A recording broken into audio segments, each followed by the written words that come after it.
বছর আগেও জিমে ঘাম ঝরাচ্ছিলেন, আজ হাসপাতালের বেডে নবনীতা দাস।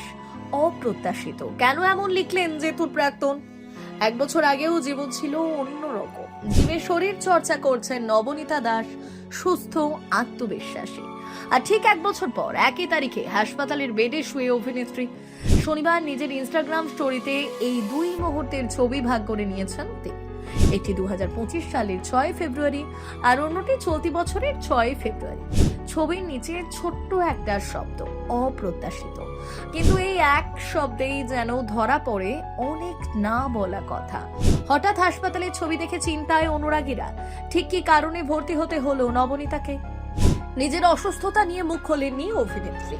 সেই নীরবতায় যেন আরো ভারী করে তুলেছে পরিস্থিতি। ছোট পর্দা জনপ্রিয় মুখ হলেও সাম্প্রতিক সময়ে কাজের আড়ালেই ছিলেন নবনীতা। ব্যক্তিগত জীবনের টানাপোড়েন, বিচ্ছেদ সব মিলিয়ে অনেকটাই একা হয়ে পড়েছিলেন তিনি। 2019 সালে ভালোবেসে অভিনেতা জিতু কমলকে বিয়ে করেছিলেন নবনীতা। কয়েক বছরের মধ্যে সেই সম্পর্ক ভেঙে যায়। 2023 সালে আইনিভাবে আলাদা হন তারা। আজ সেই নবনীতার হাসপাতালের ছবি নতুন করে ভাবাচ্ছে সবাইকে।